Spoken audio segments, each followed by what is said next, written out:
All right, I'm Mike Springmann. Some 15 years ago now, I was chief of the visa section at the CIA's consulate at Jeddah, Saudi Arabia. In Jeddah?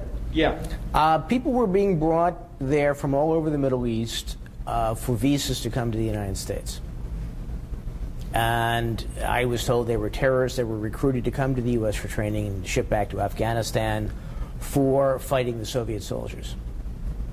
And this was, when I was there, this was between 1987 and 1989. And it wasn't until I got back to D.C. and talked to the journalist Joe Trento and a couple of other people. One was a guy connected with a local university here in D.C.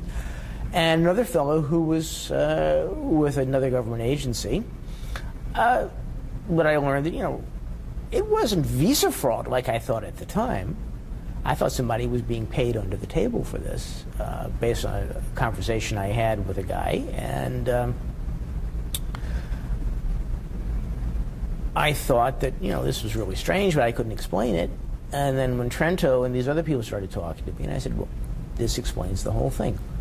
The reason why there was this pressure, the reason why these guys who were not businessmen, who were not educated, who were essentially low-level clerk-type people, supermarket checkers, you know, guys who worked in an auto parts store, why visas were being demanded for them.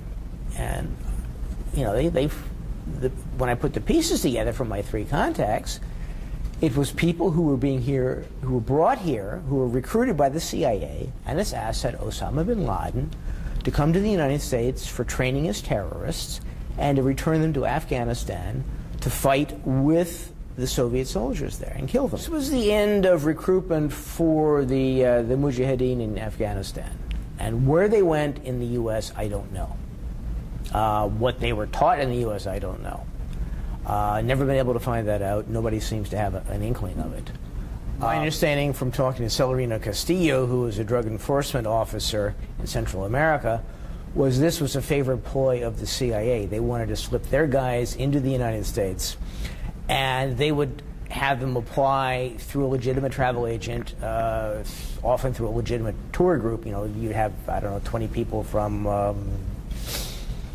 you know, the church school or the Lawyers Association or something, would be going to the United States, and they get their guys in, they slip the paperwork and the visas in with the group, the travel agent would take care of them, bring to the American diplomatic post, they get their visa stamped and hand them back.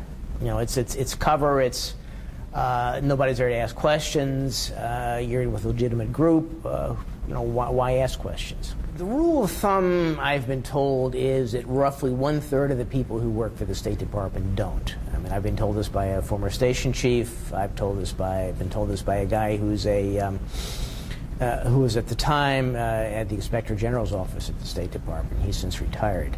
My estimate, I would say, might be as high as 50%, depending on where you are.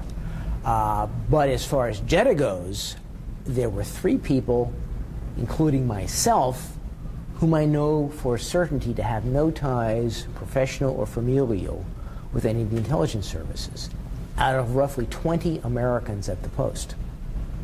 For example, in the consular section, there was a part-time visa officer. He didn't work for the State Department. At the time, I thought that my questioning what was going on, my filing a Freedom of Information Act lawsuit, got them to pull in their horns. Reading about the 15 of the 19 hijackers getting visas from the CIA's consulate at Jeddah, I thought, obviously, I didn't do any good at all. I was amazed at how subservient the Department of State was to the CIA, which I guess is natural given the huge contingent of spooks that work for the State Department or who ostensibly work for the State Department. And I really think that the security that they've got, where they've destroyed files or made files disappear that I was interested in. For example, I wanted the cable that talked about the Chinese Silkworm missiles were coming through the Jeddah port. They can't find it anymore.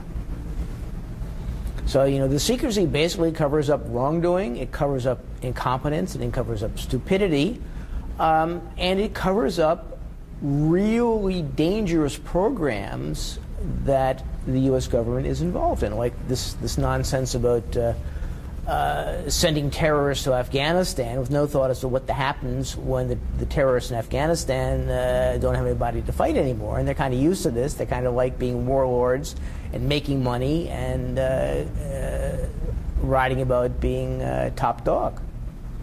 And I'm willing to bet that the people that were trained by the CIA in the United States for Afghanistan are still in Afghanistan or in Iraq and are happily killing American soldiers and anybody allied with the United States or anybody thought to be in connection with the United States, like the Doctors Without Borders people, for example. And I've been stonewalled for 15 years by the U.S. government as far as the Freedom of Information Act goes. I mean, I'm amazed at how the law of the land isn't the law of the land. But why would they stonewall you?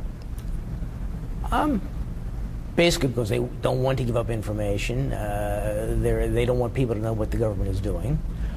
Two, because if the truth ever did get out as to what the hell they were doing in Saudi Arabia and elsewhere, that people might scream for somebody's heads. You know, it might not happen. I mean, the American people don't want control of the CIA. There's an awful lot of people who think the agency is a wonderful institution and is protecting America instead of endangering America, which in fact it is doing.